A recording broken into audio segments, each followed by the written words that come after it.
Bonjour à tous ceux et celles qui regardent cette vidéo. Je vais vous parler du miracle le plus surprenant et durable de la Vierge Marie qui nous a laissé son vrai visage. Vous la reconnaissez peut-être? Elle est à ma droite, Notre-Dame de Guadalupe. Notre-Dame de Guadalupe apparaît au Mexique du 9 au 12 décembre 1531. 10 ans à peine après que Tenochtitlan est tombé aux mains des Espagnols. Puis, en 1524, les premiers missionnaires vont arriver pour évangéliser ce peuple, dont ils ne connaissaient pas ni la langue, ni les coutumes, ni les méthodes. C'était difficile.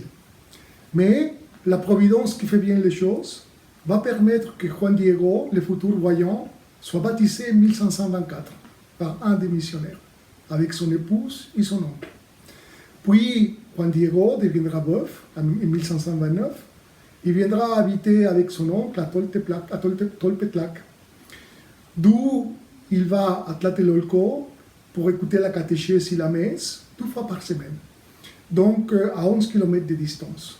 Notre brave pèlerin, il parcourira 44 km par semaine, tout simplement parce qu'il avait envie de connaître les choses de Dieu. Et c'est comme ça que Notre-Dame de Guadalupe va les choisir comme messager.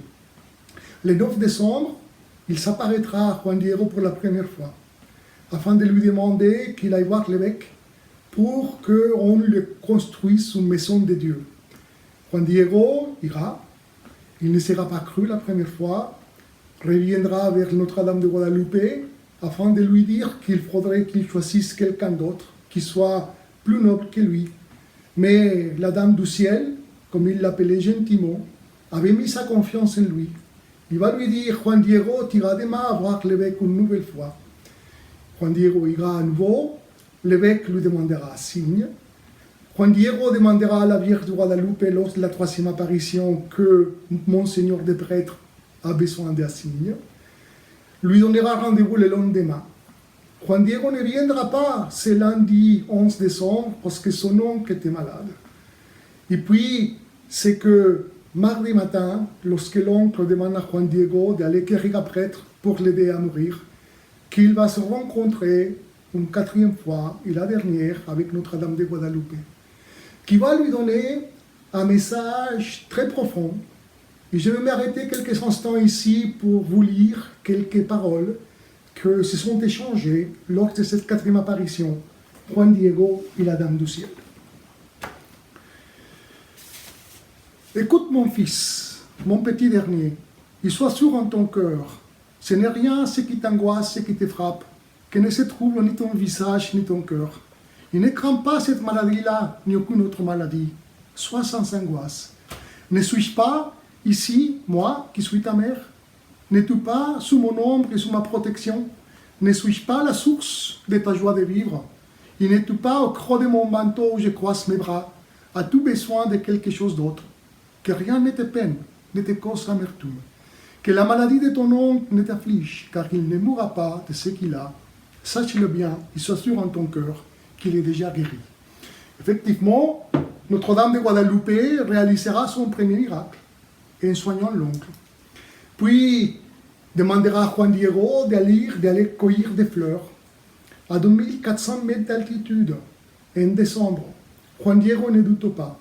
Il s'acquitte de sa tâche, monte, il voit des fleurs épanouies qu'il va cueillir, les apporter à la Dame du Ciel. Ça sera le signe pour l'évêque. Juan Diego ira de nouveau à l'évêché pour donner à l'évêque les signes que la Vierge lui avait donnés. Et puis, c'est au moment que Juan Diego va remettre les fleurs à l'évêque, Fray Juan de Zumarraga, qui était arrivé au Mexique en 1528 et qui était devenu le défenseur des Indiens. C'est lui qui va recevoir les signes.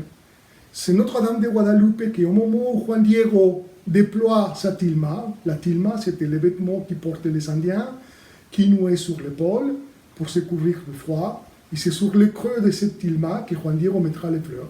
C'est au moment qu'il déploie sa tilma que cette image que vous voyez ici va s'imprimer miraculeusement à jamais sur les vêtements qui portait l'Indien. Fray Juan de Zumarraga tombera à genoux. il demandera pardon. Il pleurera pour ne pas avoir cru à la Dame du Ciel. Cette image sera exposée dans l'église majeure. Et puis cette petite maison de Dieu que Notre-Dame de Guadalupe demandait sera bâtie très rapidement. Le 26 décembre 1531, l'ermitage sera sur pied. Juan Diego y habitera toute sa vie, jusqu'à sa mort, 17 ans, un ermite, qui témoignera de tout ce qu'il a vécu et de toutes les paroles que Notre-Dame de Guadalupe lui a dites. C'est grâce à ces témoignages de Juan Diego, et puis aux ornements qui portent Notre-Dame de Guadalupe sur elle, dans sa robe, dans son manteau, que les Indiens, par milliers, venaient la vénérer, venaient se convertir, venaient demander le baptême, car elle est l'état codex. L'état codex pictographique que les Indiens ont lu. Et dans ce codex, c'était marqué que la mère de l'unique Dieu tout-puissant, car Notre-Dame de Guadalupe est enceinte. Elle porte un ruban noir à la ceinture, et dans son ventre, elle porte Jésus-Christ, l'unique et vrai Dieu. Les Aztèques faisaient des sacrifices. Ils se croyaient les dominateurs du cosmos. Ils arrachaient les cœurs des sacrifiés pour que leur Dieu, à sa foi de sang, puisse maintenir l'équilibre cosmique. C'est Notre-Dame de Guadalupe qui va leur dire: mes enfants, vous n'avez plus besoin de faire des sacrifices, car c'est mon Fils que je porte dans mon ventre, Jésus-Christ, qui est désormais le responsable de maintenir l'équilibre cosmique. 9 millions de convertis, nous disent les franciscains, de 1531 à 1538. On est face à la conversion en masse la plus spectaculaire de l'histoire de la chrétienté. Mais ce n'est pas tout. Cette tilma, ces vêtements qui portait Juan Diego, pose et interroge la science.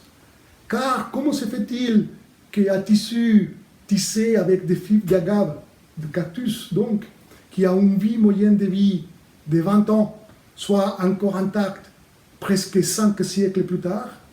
Comment se fait-il que cette image, qui n'est pas une peinture, car la science n'a pas trouvé de traces de pinceau, que cette image, ces couleurs soient imprégnées du tissu, si bien qu'il semblerait qu'il les traverse complètement, et ces couleurs qui ne se sont pas décolorées ni par les millions de pèlerins qui sont venus la voir, ni par tous les cierges qui ont été allumés à ses côtés. Donc, on est bien évidemment face à une image miraculeuse où Notre-Dame de Guadalupe s'est imprimée sur les vêtements qui portait Juan Diego avec son vrai visage. Lorsque nous regardons la Dame du Ciel, lorsque vous regardez Notre-Dame de Guadalupe, qui regardez-vous vraiment? Vous regardez le visage de Marie. Oui, c'est elle qui nous a laissé son vrai visage en s'imprimant sur la tilma qui portait Juan Diego.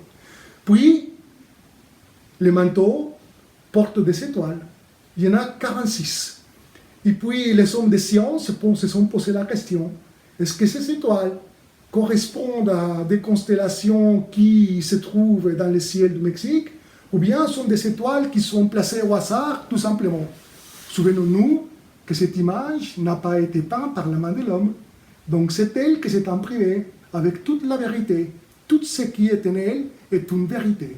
Et puis, il a été démontré la dernière fois, en 2013, et grâce à l'initiative de Fernando Ojeda Llanes, avec l'aide de 2 astronomes, qu'effectivement, les étoiles que Notre-Dame de Guadalupe porte sur le manteau, ces 46 étoiles, correspondent, écoutez bien, aux étoiles des constellations vues depuis la vallée de Mexico le 12 décembre.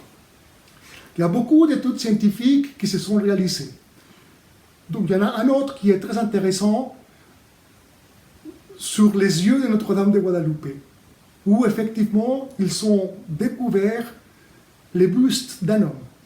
Et ce buste de cet homme, il se trouve à l'intérieur des yeux de Notre-Dame de Guadalupe, à des positions exactes données par les lois de l'optique.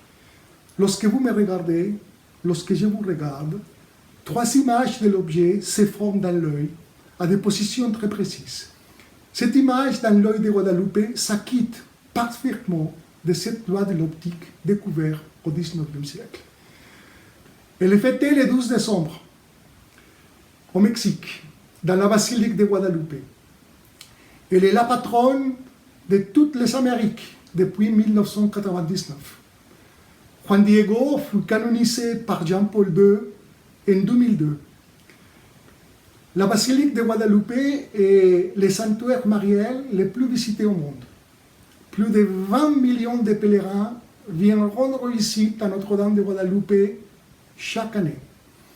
Pour ceux qui s'intéresseraient à connaître davantage sur les merveilles de Notre-Dame de Guadalupe, sur l'histoire qui précède les apparitions, sur les récits de Nican Mopogua, sur les aspects culturels et religieux de l'époque, je vous renvoie à mon livre Notre-Dame de Guadalupe, l'image face à l'histoire et à la science, paru en 2011 sur Rassemblement à son image. Que Dieu vous bénisse. Amen.